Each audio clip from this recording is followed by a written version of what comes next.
Hey everybody, Big J, Anderson, Mountain View Farms. Got Lil on the camera, say hey. Hi. Hey, there's something else in the tater box. Hi everybody, this is Daniel, and I'm going to help Daddy with the tater box. He's going to do a great job. Before we do that, let's look at some taters real quick. Now, I've got two right here that are short and mid-term storage. Short-term storage, you can see it's got a cut. Good tater, need to use it soon. So I'm going to put that to the side. Now if you get these with these little bite marks, when you see something on your tater starting to hatch out, what happened was little bite marks, if you look on it, there'll usually be one, maybe two, usually just one. Little bug came in there, laid an egg, it'll hatch out, month, 2 months. Conditions kind of depend on that. Now this one's it's not a bad tater. When you go to eat it, chop that part off and you'll be good. But I'm gonna put it in this little cage right here. These are some of the original ones that we had when we first had just a few potatoes a long time ago.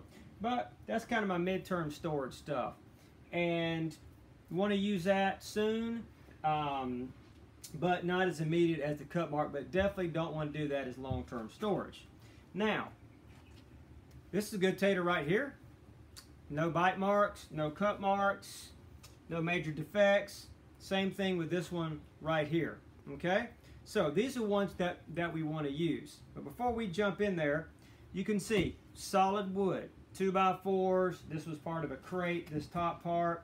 It is off the ground on the bottom. Plywood, 1/2-inch plywood. We don't use a lot of particle board around here. Don't like to use it. Try to stay away from it. It just falls apart. We like stuff that'll last a long time. Still got to take care of it. Still don't want it to get wet, but this is what we do to take care of it. Now, if you want to check what's going on now, I'm going to hand these taters to Daniel, and Daniel is going to help us out here. You can see the ones that are already in there, and we have a layer of sand on the bottom, and that is so it's not touching the actual wood itself.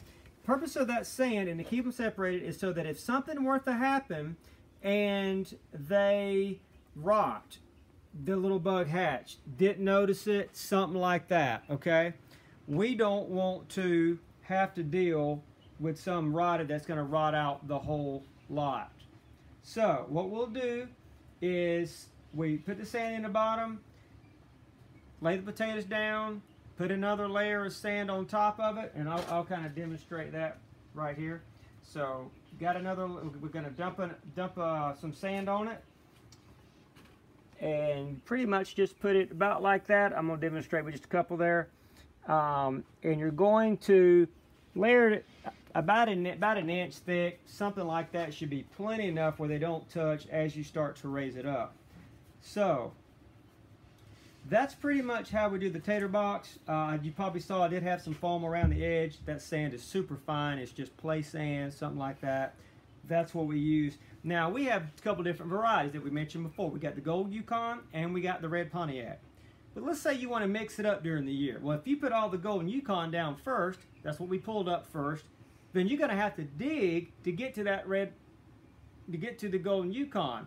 Instead, if you do half and half, Red Pontiac on one side, Gold Yukon, maybe you got some different varieties that you use. You can even put a divider wall if you want to do something like that. So that's what we do. We put half on one side, half on the other, give or take, depending on how much you get of each. That way, during the year, you can pick up whatever you want to pick out, okay? And as you pull it out, take the sand off, put it in these buckets here. Put it in the bucket, so then the way next year, you've already got it turned down, and you're ready to fill it up again next year. That's pretty much the tater box. Big part of the farm here. Different ways people do it. This is in our basement. Stays pretty cool down here. It acts kind of like a cellar. So that's how we do it. You might have found some other different ways or heard of different methods, but this really works. It's a big box. It can easily probably hold 300, 400, 500 pounds of potatoes, which is pretty substantial. If you have a lot less, maybe 50 pounds, 100 pounds, might not have to make something quite as big. And then you want to kind of sparse it out. In this condition, cool, it should last 6, 7, 8, 9, 10 months, a really long time.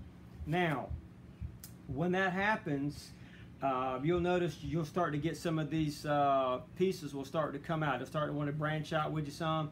You can always knock some of those off, but if it stays cool, it's not really going to do that. Now, glad you could join us today. Hope to see you back again next time. AndersonMountainViewFarms.com. Like us on Facebook. Subscribe to our channel. Tours, live music. Kids 12 and under free. We changed that. Just $5 a person. Kids 12 and under are free. God bless. We'll see you next time.